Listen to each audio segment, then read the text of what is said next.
Bonsoir. Bon départ cette fois. Nous sommes jeudi, c'est le jour de décryptage dans le Live Talk en compagnie de nos experts maison, André Bois, Rabia Diallo. Alain Toussaint nous rejoindra Élisée Boloube pour passer en revue les sujets qui ont marqué l'actualité cette semaine. Et puis en toute fin d'émission, Mike Dano nous rejoindra pour joindre l'utile à l'agréable pour le point de stress. Ici, vous le savez, on analyse, on décrypte l'information comme vous l'avez toujours souhaité. Bienvenue dans notre Live Talk.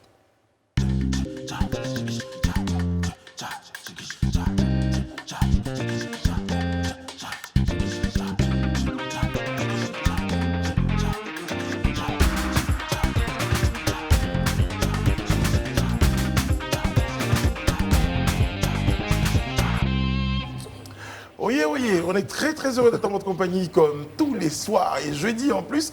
On a des experts autour de cette table. Monsieur Alain Toussaint, bonsoir. Vous êtes, j'ai pas envie de dire en dimanche, mais vous êtes en costume.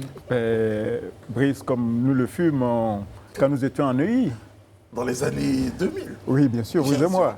On se retrouve. Merci, ça me rappelle de bons souvenirs. Ça, merci. Rabia Diallo, bonsoir. Bonsoir Brice. Comment allez-vous, madame? Ça va très bien, et vous? On va très bien. Ouais. Ça nous rappelle l'époque du Burkina Faso. Oui, d'accord. Quand on fume aussi dans les artères de Ouagadougou vers Kwame Nkrumah en passant par Ouaga 2000. Très bien. André Bois. Quel souvenir faut-il évoquer? Avec vous, nous évoquerons les années sous le pont à Treichville. Ah ouais. Quand vous mangeâtes oui. Du porc. Oui, ça, nous, c'était des bons moments, en tout cas. C'est ça. Même si... La passion naissait. Oui, la passion, ouais. Bon, on n'a crapahuté. Il faut dire que nos experts sont en forme. Et nous allons tout de suite aborder les questions de notre décryptage. C'est maintenant. Eh bien, pour la première fois depuis 2011, nous dit-on, les trois grands sont en Côte d'Ivoire. Ils sont présents.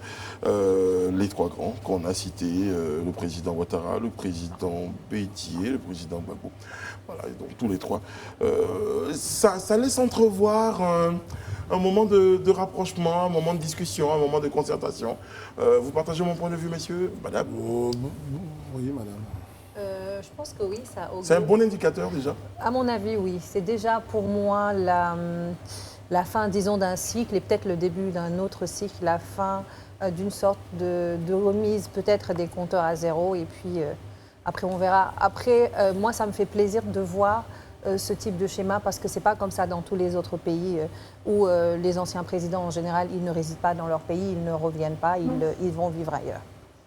Non, mais ce qu'elle dit, c'est intéressant, c'est le paradoxe ivoirien, c'est-à-dire qu'on a toujours une transmission du pouvoir assez chaotique, qui ne s'est jamais faite dans des conditions assez apaisées, mais on a trois anciens présidents qui sont, et des premiers ministres, et voilà, il y a toute une classe politique avec différents parcours, des gens qui ont été au pouvoir, dans l'opposition, qui reviennent, mais il y a un paradoxe, c'est qu'au final, ils ne s'entendent pas vraiment et au gré justement des alliances, les choses se mettent en place. Mais si votre question c'est de savoir, avec la présence des trois grands, je dirais, en réalité, on a eu plutôt quatre grands.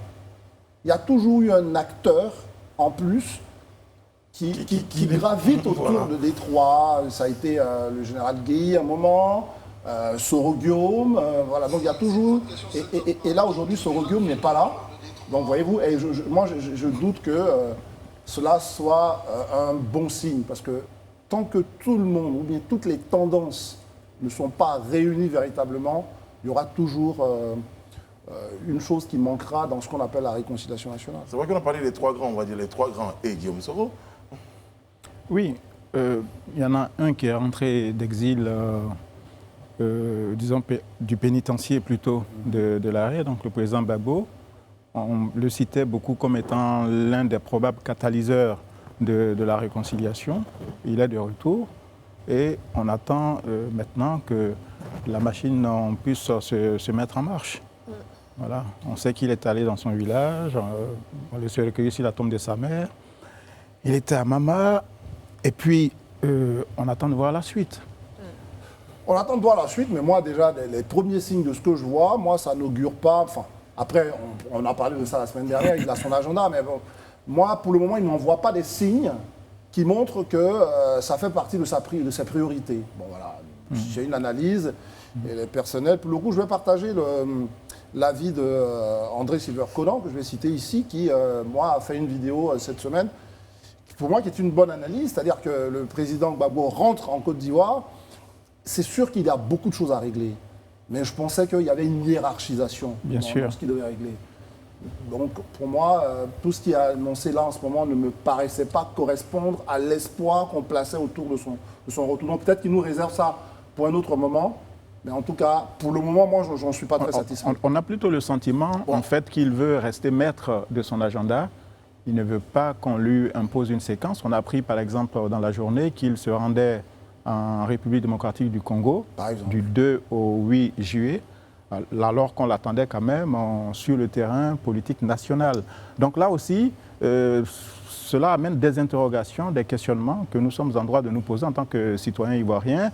Dans quelle mesure va-t-il prendre cette place que ses supporters voulaient qu'il prenne? Parce que pendant une décennie, les partisans du président Gbagbo ont posé comme condition à leur participation au jeu électoral le retour de Laurent Gbagbo. Maintenant qu'il est là, on attend de voir comment cela va se traduire.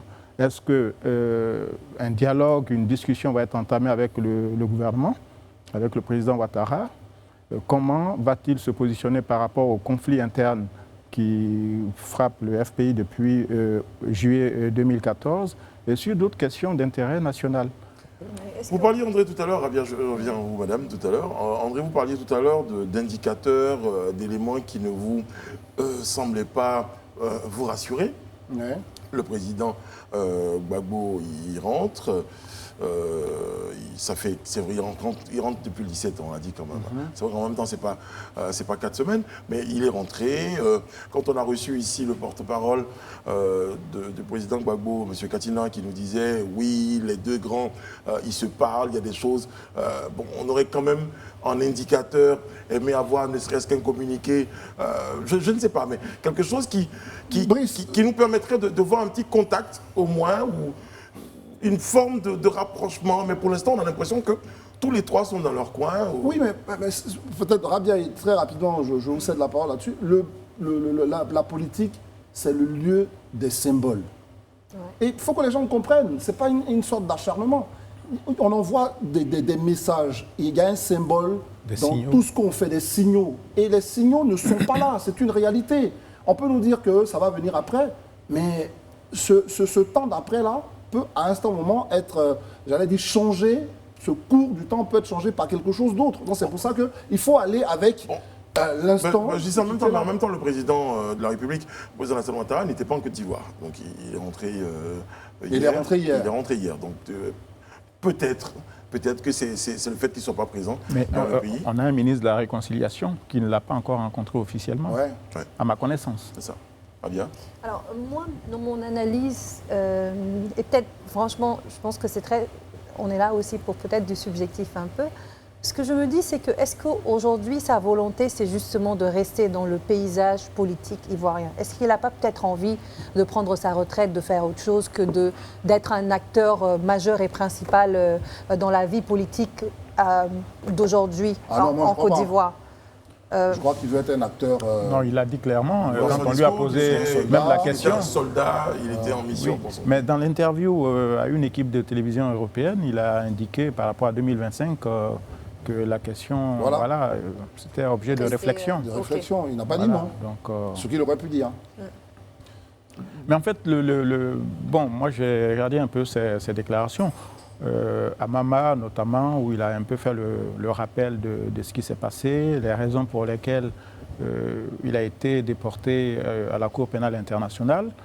On peut être d'accord avec lui, mais je dis le terrain sur lequel on l'attend, c'est justement cette question de la réconciliation en Côte d'Ivoire et surtout du rapport qui va pouvoir s'établir avec le pouvoir actuel. On peut lui concéder quand même de vouloir mettre un tout petit peu d'ordre, de prendre la température du pays, de mettre de l'ordre, de prendre ses marques avant d'aborder les questions cruciales. Parce qu'à partir de cet instant, je pense que ça va être un non-stop. Mais pour le faire, nous ne sommes pas des conseillers, nous sommes des journalistes, on essaie d'analyser ce qu'on voit. Mais pour le faire, il aurait fallu, Toussaint a donné l'exemple, il aurait fallu par exemple rencontrer des gens.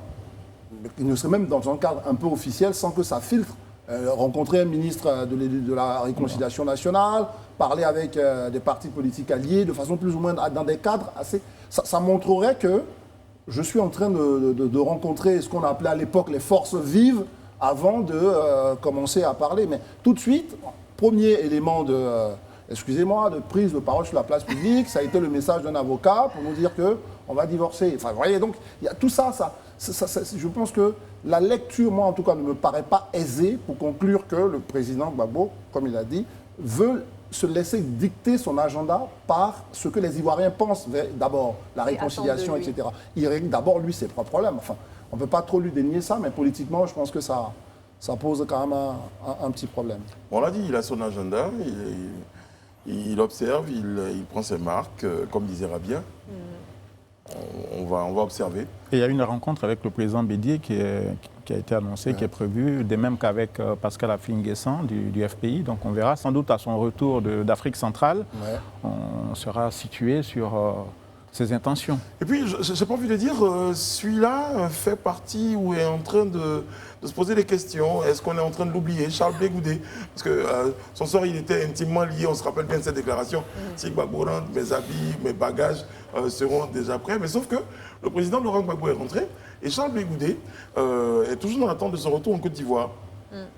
Oui, et le président Gbagbo est rentré et j'observe que dans ses déclarations, il n'a pas évoqué publiquement Charles Blé Goudé, alors que leurs relations se sont raffermies, voilà, même toujours liées durant la détention à la CPI. Donc, je suis un peu surpris de la place maintenant qu'occupe Charles Blé Goudé au cœur du système FPI pro-Gbagbo. Ce sont des questions que nous nous posons et que certains prennent mal parce qu'on dénie malheureusement aux journalistes le droit de faire des analyses et des projections.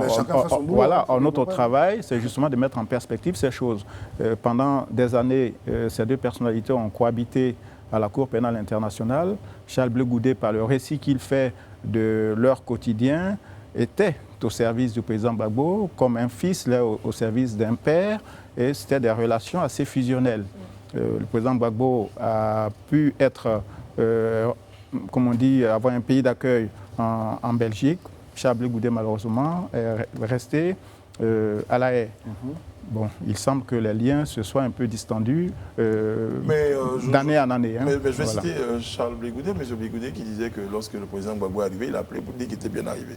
Oui, mais bon, écoutez, Charles Blé Goudé, bon, nous on va faire notre travail d'analyse politique. Charles Blé Goudé, c'est beau de sourire à l'écran, mais la réalité de l'analyse, c'est que Charles Blé Goudé n'est pas logé à une très belle enseigne. Il faut que c'est une réalité.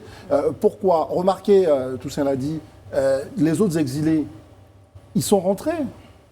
Koné Katina est rentré, bien d'autres sont rentrés. Il y a docteur Gervais Boga qui annonce son retour. Donc, franchement, difficilement, on peut comprendre ce qui arrive à... Il n'a toujours pas de passeport, Charles Blé Goudé. Donc déjà, ça veut dire que dans le deal, dans ce qu'on peut appeler le deal, je pense que Charles Blé Goudé aurait dû être inscrit.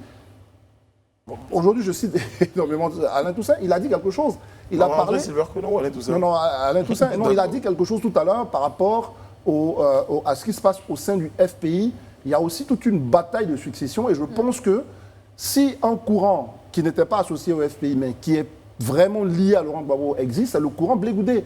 Et ce courant-là, je pense qu'on ne veut pas lui donner de la place. Et c'est bien pour ça que Blé Goudé, pour le moment, est mis à l'écart, je pense. Et sinon, rien ne justifie vraiment qu'il n'ait pas été inclus dans les conditions du retour du président Gbagbo en Côte d'Ivoire, si ce n'est politique. D'autant que le Charles Blé Goudé semble quand même très disposé à la réconciliation. On le voit à chacune de ses sorties médiatiques, déclarations publiques, même lors... Le face-à-face, il parle exactement, maintenant. Lors de l'interview qu'il a accordée à Live TV, il s'est dit très, très ouvert à dialoguer avec le gouvernement. Donc là aussi, peut-être insister un peu auprès des autorités afin qu'elles facilitent son retour.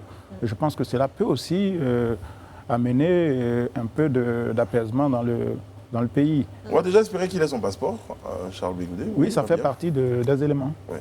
En tout cas, moi, je le vois sur les réseaux, très actif sur les réseaux sociaux. Et on se rappelle de sa publication qui a été plusieurs fois partagée sur Facebook du 22 juin, où il disait « Ne maudis jamais celui qui t'a refusé un verre d'eau. Sans le savoir, il vient t'apprendre à creuser un puits. À l'avenir, c'est toi qui lui donneras des seaux d'eau. Dieu seul me guide, j'arrive. » Il est à l'aéroport, il a avec une photo de lui à l'aéroport. Ne me demande surtout pas où je vais. Ouais. Donc ça peut être un teaser et ça peut vouloir dire que ça peut vouloir annoncer son retour. Bon, et ça il peut allait à peut-être- Paris, hein, parce qu'il a obtenu un laissez-passer de 15 jours. Oh, il est là à Paris. Ok. Mais c'est très Mais, sage. C'est très sage. Non, Blé-Goudé, Peut-être qu'il parle franchement. en parabole aussi. Non, je pense que Ouais. dans la un bon bataille, communicateur. dans la Ouais. bataille des successeurs, même si le président Gbagbo, évidemment, ne parle pas de succession, il y a une bataille des successeurs, on va dire, au courant de pensée de Laurent Gbagbo. Blé-Goudé est quelqu'un de craint aujourd'hui. Et il reste très populaire. Il reste très populaire. Et aujourd'hui, cette sagesse-là, je pense que va le rapprocher de beaucoup de nos concitoyens qui, finalement, à un moment, craignaient un peu, parce que c'était un des activistes peut-être son combat a pu être confondu au combat de quelqu'un qui était belliqueux, mais aujourd'hui, il démontre que... Il a même dit que Ouais. son passage à la prison l'aura certainement assagi, ou en tout cas aura apporté de la C'est ça. maturité à sa démarche politique. Donc, Moi, je pense que c'est un Blé-Goudé, en tous les cas, très tacticien. Et même un mot quand même sur le fait qu'il n'ait pas de passeport. On a pu, tambour battant, parler du passeport du président Gbagbo, mais franchement, là, l'administration ivoirienne n'est pas cohérente du tout, là. On ne peut pas refuser, en tout cas, ne pas faire avec diligence. Je ne dis pas que ça a été refusé, un passeport pour Blé-Goudé, alors qu'on le sait, c'est 48 heures, etc. Mais bon, à l'étranger, c'est un peu la plus... vraie question à se poser, c'est pourquoi Mais Charles Blé-Goudé n'a pas encore de passeport?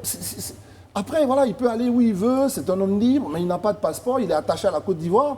On ne va pas faire de lui un apatride, mais voyons, il y a un problème. Et ça, je pense qu'il faut que ce soit réglé avec diligence par l'État de Côte d'Ivoire. Ne pas l'accepter ici, on sait les conditions dans lesquelles on accepte des gens en Côte d'Ivoire, mais ne pas lui donner un passeport qui l'attache à son pays, la Côte d'Ivoire, ça, vraiment, c'est une grosse erreur de la part de Qui lui l'administration permet ivoirienne. surtout de pouvoir se déplacer Ben voilà. et qui lui reconnaît pleinement sa citoyenneté. Mais je pense que le passeport lui sera délivré. Maintenant, vous parliez d'administration, moi je parlais plutôt de politique en fait. Ben voilà, j'ai été assez... Voilà. C'est un Réservé, sujet mais politique on comme sait. cela l'a été dans le cas du président Gbagbo. Donc tout est entre les mains du gouvernement. L'administration. Du politique, comme on dit. On marque une pause avant notre prochain sujet de décryptage. À tout de suite. Retour sur le plateau du Live Talk pour la deuxième partie de notre séance de décryptage. Et nous a rejoint Élisée Boloubeu. Comme annoncé, bonsoir Élisée, comment allez-vous? Bonsoir Bis, je vais bien. Merci d'être en notre compagnie. Alors, il faut expliquer quand même qu'en ce moment, c'est un vrai phénomène. On parle question d'actualité, mais la question de l'embouteillage à Abidjan, quand même, mérite qu'on fasse attention. C'est ça. Voilà. Donc, prudence à ceux qui sont encore sur la route et puis bon courage à ceux qui ont pu rentrer. Élisée, vous êtes là, vous nous rejoignez bien parce que vous, ici, sur ce plateau-là, vous appeliez donc les uns et les autres à plus de vigilance et à surtout beaucoup plus d'efforts dans la lutte contre la corruption. Je ne sais pas, je crois que votre message est en train d'être entendu parce qu'il y a des audits qui ont été lancés et déjà 4 directeurs généraux d'établissements publics nationaux en ont fait les frais. Il s'agit de la nouvelle pharmacie de la santé publique de Côte d'Ivoire, de l'agence de gestion foncière, l'AGEF, de l'autorité de régulation des télécommunications, la RTCI, de l'agence de gestion du développement des infrastructures industrielles, AGEDI. Comment vous appréciez cela? Moi, je voudrais dire tout de suite qu'il n'est jamais tard pour bien faire. Hein. Il n'est jamais tard pour bien faire. Il faut dire que depuis un certain temps, quand même, eu égard le train de vie un peu de toutes ces personnalités-là, eu égard un certain nombre d'informations qu'on avait, il était quand même important qu'à un certain moment au niveau de l'État, le point soit tapé sur la table. Parce que je ne vais pas tout de suite faire le procès de ceux qui ont été suspendus pour dire qu'ils sont fautifs ou pas, mais je pense déjà que la mesure conservatoire de suspension nous dit plus ou moins qu'il y a quelque chose qui n'est pas net. Ça, c'est déjà clair. Voilà pour la mesure de suspension. Le temps que peut-être les enquêtes aboutissent et qu'on nous situe exactement les responsabilités. Et je pense que c'est une très bonne initiative que le gouvernement prend. C'est un bon signal pour dire qu'en réalité, les deniers publics doivent être gérés avec beaucoup de munitions. Parce que ce n'est pas un fonds personnel. Il faut que les gens arrivent à le comprendre. Moi, je salue cette initiative. Et ma prière, je le dis honnêtement, ma prière, c'est que ce processus qui est lancé là se poursuive dans le temps et s'étende à tout ce qui concerne le public. En dehors des entreprises, des EPN, je voudrais même que ça s'étende même jusqu'à la fonction publique. Ça, vraiment, aujourd'hui, c'est un appel que je lance même au gouvernement, d'étendre cet audit-là à la fonction publique. Aujourd'hui, on se plaint de beaucoup de situations. Non, l'école ne fonctionne pas, les élèves n'ont pas le niveau, l'administration est lourde et autres, tout ça. Mais en réalité, c'est parce que plusieurs personnes sont à des postes où elles ne devaient pas être. C'est le vrai point qui est là. Et aujourd'hui, il est bon que notre administration publique soit auditée. Ça, c'est important et je salue vraiment cette initiative. André? Écoutez, il semble qu'on ait des institutions dans notre pays pour anticiper, mais en tout cas pour être des donneurs d'alerte sur un certain nombre de choses. On a une haute autorité pour la bonne gouvernance, on vient de créer un ministère justement aussi pour la question de la gouvernance et aussi du renforcement des capacités. Moi, franchement, tout le monde, moi je suis content, je pense que c'est le cas de beaucoup de nos concitoyens, mais il y a une chose, on attendait que quand même, à un certain moment, on nous dise exactement comment ça se fait que dans ce pays, depuis des années, personne ne détourne les deniers publics, puisque personne n'est condamné, personne ne pique dans la caisse, puisque manifestement, toutes les sociétés se portent bien. Mais on sait le nombre. Il y a une société, il n'y a pas longtemps, qui affichait des déficits énormes, et ça n'a jamais attiré l'attention. J'oubliais même l'inspection générale d'État.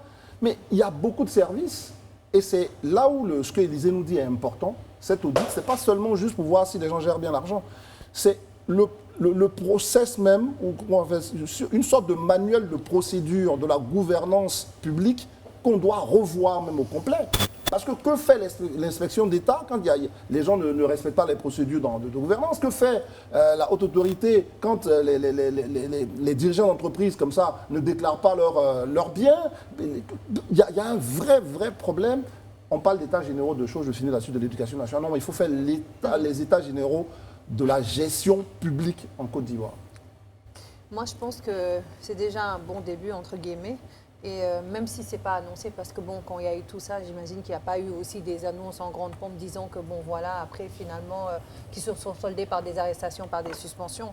Aujourd'hui, c'est un début. Peut-être que ce que vous êtes en train de dire va se passer, peut-être que c'est dans le programme, mais on attendra de voir. Mais c'est important aujourd'hui, surtout sur la question de l'éducation et de la santé, qu'il y ait justement de vrais contrôles, des audits, des inspections pour voir qu'est-ce qui fonctionne, qu'est-ce qui ne fonctionne pas et pourquoi ça ne fonctionne pas. André parlait de symbole, Alain Toussaint. Vous pensez que c'est déjà un bon symbole? Oui, bien entendu. Mais à la liste des institutions qu'il a citées ou des décisions qui ont été prises, je voulais citer aussi la création d'un parquet national financier. Financier, oui, bien sûr. Qui permettra à la justice de regarder de plus près à certaines anomalies en matière de gestion. Moi, je ne suis pas surpris, en fait, par ce qui est annoncé, parce que c'est quasiment un sport national en Côte d'Ivoire. Depuis Oufouette, Bédié, Gueye, Gbagbo, sous le président Ouattara maintenant. Mais il faut se demander pourquoi ces personnalités sont-elles mises en cause et s'il est avéré qu'effectivement, elles ont détourné de fonds, pourquoi le font-elles? J'observe simplement que chez nous, ici, il y a, comme on dit, un mauvais cumul de fonctions. Très souvent, des personnalités occupent la direction d'entreprises publiques et sont en même temps responsables politiques. Ouais. Je pense que ce n'est pas normal, parce que ces fonds, comme cela a été l'usage sous les régimes précédents, vont parfois dans le financement d'activités politiques. Il faut le dire clairement. Ouais. Voilà. Une personne n'est pas gourmande au point de bouffer à elle seule 200 milliards, 400 milliards, 500 milliards. Ces fonds vont bien quelque part. Donc, en plus des décisions judiciaires qui seront certainement prises, il faut aussi que le législateur fasse son travail et qu'on fasse une claire séparation entre ceux qui sont en responsabilité dans des organisations politiques et ceux qui sont à la tête d'entreprises d'État, des sociétés où l'État a des participations minoritaires ou des positions de blocage, etc. etc. Parce qu'il y a trop de tentations. On sait qu'aujourd'hui, beaucoup, quand ils sont directeurs généraux d'entreprise, ont quasiment la posture d'être des super ministres. Il y en a qui ne veulent même pas recevoir d'ordre de leur ministre de tutelle et ils profitent même de ces positions pour avoir des positions politiques dans leur région. Mais tout cela demande un financement. Et je pense que l'audit, il ne s'agira pas simplement de voir s'il y a de la conformité dans la gestion et autres. Il faudra savoir où sont partis les fonds, quel usage a été fait de ces fonds. Cela me semble quand même très utile et très important. Monsieur, ce que Alain Toussaint dit, avant que vous me posiez sans doute la question, ça veut dire qu'on rentre dans ce qu'on appelait, et ce qui s'est passé en Europe. Oui, le financement occulte. Le financement de l'activité politique. Bien sûr. Et donc, la question de la moralisation de la vie politique. Mais bien sûr. On ne peut pas aujourd'hui admettre que des hommes politiques, parce que c'est un vrai sacerdoce, on parle de symbole, mais on va plus loin, c'est un sacerdoce, c'est-à-dire qu'on dit à un moment, moi je vais me mettre au service de la population. Donc on n'a pas le temps de gérer la compagnie des eaux. Bien on n'a sûr. pas le temps de gérer, parce que gérer une mairie, c'est déjà quelque chose d'énorme. Donc comment ça se fait que nous, dans notre régime, enfin je parle de régime politique, enfin dans notre système politique, il y a encore des gens qui sont des DG de compagnies, de sociétés importantes, et qui sont des maires ou des députés, mais tout ça, on doit mettre ça à plat et discuter exactement du modèle qu'on veut pour notre pays. Exactement. Élisée, vous souhaitiez réagir à quelque chose? Oui, moi je voulais juste ajouter qu'au-delà même des audits même d'entreprises et autres, tout ça, je pense que c'est toute la structure même qui mérite d'être réformée. Aujourd'hui, quand vous essayez de pousser un peu loin l'analyse, ce qui motive les gens à courir un peu vers cet enrichissement illicite-là, pour la plupart du temps, c'est parce qu'on se met en compétition avec certaines personnes en fait. On se dit, vu que je suis à ce niveau et autres, tout ça, il faut qu'au bout de 2-3 ans, je sois à tel niveau, parce que voici un tel qui était à tel niveau et qui aujourd'hui, voilà tous les biens qu'il a. C'est surprenant. En 2021, les gens réagissent comme ça encore. Non, je viens. C'est surprenant aujourd'hui, mais je le dis parce que, et regardez, aujourd'hui, quand quelqu'un est propriétaire d'un certain nombre de biens immobiliers, ça ne me personne de chercher à savoir comment est-ce que ces biens ont été acquis. Surtout les biens immobiliers. Ce sera le rôle du parquet financier. C'est ce que je dis. On prend plutôt la peine d'applaudir la personne, on le considère comme quelqu'un de héroïque, mais on ne se pose même pas la question. Alors qu'aujourd'hui, on a la possibilité d'avoir tout ce qui concerne les salaires. On a la grille des salaires qui sont disponibles. Bon, quelqu'un qui est payé un tel montant, comment peut-il arriver au bout de 2-3 ans, même 10 ans d'activité, à obtenir tous ces biens? Je pense que quelque part, il y a ça aussi qu'il faut qu'on regarde. Comme je le dis en termes de réforme aussi, vous voyez, quand on travaille tous pour la même administration, et que certains sont privilégiés, qui ont des bonus, ou qui ont des primes qui valent 3, 4, 5, 6 fois le salaire de d'autres personnes, je pense qu'à ce niveau aussi, l'État doit pouvoir faire très attention, doit pouvoir regarder à ce niveau. Élisée, non, Si. non, je pense Non, qu'on si. on va discuter, c'est une discussion. C'est une discussion, tu pourras me relancer là-dessus. Non, je pense qu'on déplace le problème. Bien au contraire, moi, il y a une expérience qui a été lancée dans plusieurs pays pour mettre des fonctionnaires qui touchent l'argent public, les fonds publics à l'abri. Il faut bien les payer pour qu'ils fassent convenablement leur travail. À l'abri de la tentation. Tu me rejoins quelque part. C'est qui dit Moi, aujourd'hui, j'en appelle, s'il te plaît. J'en appelle à l'équité. En fait, ça qu'on mélange tout là. Non, on ne mélange pas tout. J'en appelle à l'équité. Vous voyez, si l'État pouvait, au lieu de donner 6-7 fois la prime, c'est-à-dire que quelqu'un qui équivaut au salaire de quelqu'un, qu'on faisait une répartition, au lieu de lui donner à lui seul 7 fois le salaire que quelqu'un d'autre peut avoir. Oui, mais c'est la règle de fonctionnement. Non, mais c'est des réformes en fait. Oui, on peut faire ces réformes, mais je veux dire, quand on récompense des managers, c'est parce que l'équipe gagne, l'équipe avance. Je ne parle pas de managers, je suis en train de parler des fonctionnaires qui sont recrutés au même titre. Non, Oui, mais je parle des managers. Élisée, j'ai travaillé dans la fonction publique. Un inspecteur des impôts ne va pas être payé autant qu'un agent du ministère des Finances. C'est parce qu'on il va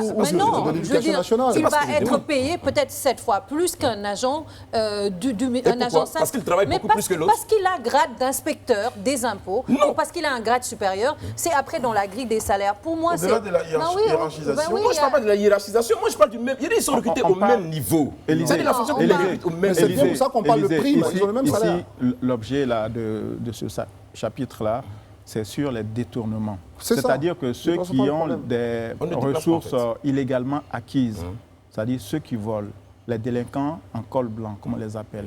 Maintenant, les primes dont vous parlez, effectivement, on pourrait les harmoniser. Mais l'urgence aujourd'hui, c'est d'éviter que les gens pillent les ressources de l'État, que l'on prenne les deniers publics à des fins personnelles ou pour financer des activités qui n'ont rien à voir avec l'objet de la société, par exemple, qu'on dirige. Je suis entièrement d'avis avec toi, mais si on ne pose pas les bons diagnostics, comment on résout le problème? Ça fait partie des diagnostics qu'il faut poser. Pourquoi aujourd'hui les gens arrivent à ce niveau? L'un des diagnostics pour rationaliser les ressources de l'État, une réforme plus profonde, pour rationaliser les dépenses, effectivement. Mais aujourd'hui, c'est la chasse aux voleurs. C'est la chasse. Aujourd'hui, c'est la chasse aux pilleurs. Mais je précise quand même, tout le monde, ce qu'Élisée nous dit pour calmer l'Élysée, on va comprendre que ce que vous faites là, c'est peut-être une proposition. Oui, on est d'accord, c'est le problème. Je vous l'ai dit, on débat comme ça, mais les gens ils sont présumés innocents. attention, on n'est pas en train de dire qu'on les accuse d'avoir volé tout ça. Je signale qu'on est en train de parler des établissements publics nationaux. Attention. Nationaux, oui, bien sûr, bien sûr. Non, mais on peut aller plus loin. Parce qu'on le connaît, il y a ce qu'on appelle abus de biens sociaux. Vous savez, je prends une entreprise. Oui, bien sûr, on termine là-dessus. On prend une entreprise qui est une entreprise privée, mais c'est une participation, il y a des actionnaires, c'est des gens, ça appartient justement à un ensemble d'Ivoiriens. Et le dirigeant ne peut pas détourner justement ses actifs à son gré. Donc ça peut aller plus loin, cette moralisation, jusqu'à voir aussi comment dans les entreprises privées, on gère aussi le bien d'un certain nombre de nos concitoyens.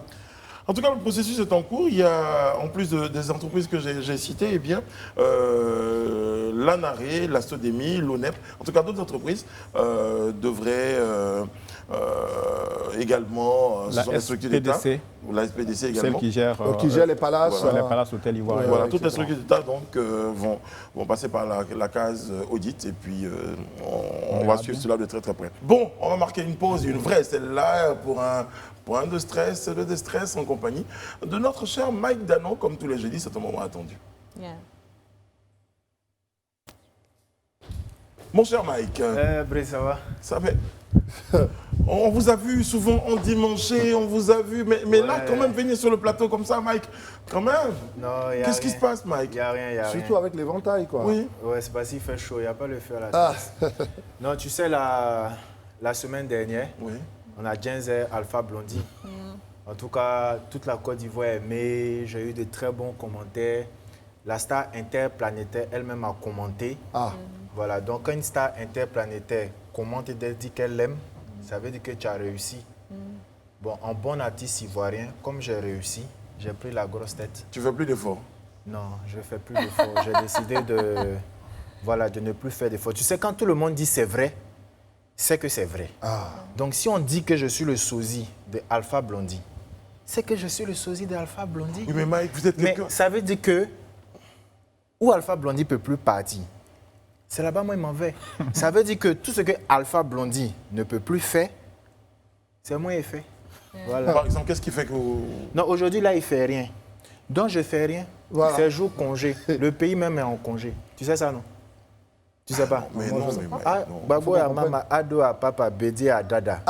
Donc c'est mieux à profiter du calme. Les gars, il fait chaud, envoyez-moi mon truc. Donc aujourd'hui là, il n'y a pas de point vraiment de stress parce que votre pays est stressant en fait. C'est très stressant. Depuis 2 semaines, vous étiez à faire des divorces de Gbagbo. Il n'y a pas d'autre sujet dans le pays là que divorce de Gbagbo. Vous-même là, vous avez fait divorce de Gbagbo. Ceux qui sont de l'autre côté là, ils ont fait divorce de Gbagbo. Aussi. Ceux qui sont à l'autre carrefour là-bas, ils ont fait divorce de Gbagbo. Nous, on était à Mama. Opa a bien expliqué ce qui s'est passé. Ah ouais? C'est une affaire de prisonnier. Donc, toi, tu n'es pas prisonnier, tu mets ta bouche dedans. Pourquoi? Le vieux, il a bien expliqué. Quelqu'un est sorti de prison. Il a été libéré. Après sa libération, il se libère de quelqu'un qui a été libéré. Mais c'est ça qu'on appelle la liberté. Les oiseaux, c'est quoi vous souhaitez? C'est pas la paix. Donc, voici la paix. Le divorce de Gbagbo est dans votre bouche. En tout cas, nous, moi, j'ai la vraie version. Ah oui? Voilà, j'ai la vraie version. Et c'est quoi cette version que Tu vous avez? veux? Tu veux la vraie version? Toi aussi, tu veux? Ah ben Vous aussi, évidemment. Vous voulez? Oui, oui. Allez payer Jeune Afrique. En tout cas, cette version-là n'est commentée que par des gens qui ont fait la prison parce que c'est un sujet de prisonnier. Par exemple, Shanaka Yakuza peut commenter, Pache peut commenter. Bon, Yodé Siro, je ne sais pas. Bon, pour la garde à vieille, c'est prison. Après, Désir Champion aussi. Bon, Père Arsenal, il peut commenter aussi pour ceux qui sont en haut. Bon, moi-même, il peut commenter aussi. Ah oui. Gbagbo, divorce de Gbagbo dans votre bouche. Voiture de, comment elle s'appelle? Edossi Yawandi a fumé noir qui sort dedans. Si Edossi n'a plus de voiture là, vous ne savez pas que c'est un problème national qu'on a eu. C'est divorce de Gbagbo qui est dans votre bouche. Sécurité nationale. C'est divorce de Gbagbo qui est dans votre bouche. Kylian Mbappé a raté Penalty. il a raté penalty.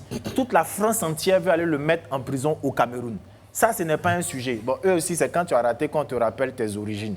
Mais c'est divorce de Gbagbo qui est dans votre bouche. Le Premier ministre est fâché. Et il paraît qu'il aurait mis des gens, les DG qui ont marmaillé dans la marmaille et tout. Donc, il est fâché, les a mis en cabas. Ça aussi, c'est un sujet.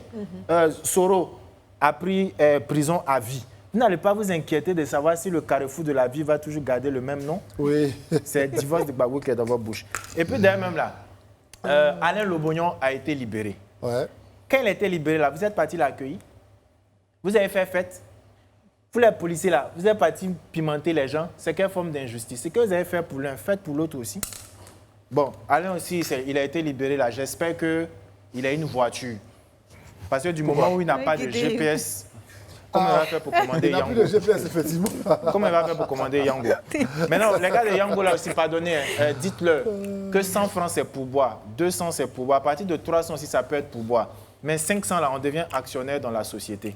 Voilà, dites-leur ça. Divorce de Gbagbo. On n'a pas d'autres sujets. Et j'ai dit, Jimmy, vous, si vous avez donné un nat, vous avez des trucs, les gens sont là. Et le riz couché. On mange ou bien on ne mange pas. Ah. Je vous ai dit, maman, vous me recevez et puis. Ouais, ça, c'est que. Ouais, finalement, vous êtes Voilà, vraiment, c'est vous êtes qu'elle vraiment en est couchée. vacances, hein, Mike. Et puis, il y a du vrai riz dans la marmite. Il y a Avec la sauce graine. Venez manger.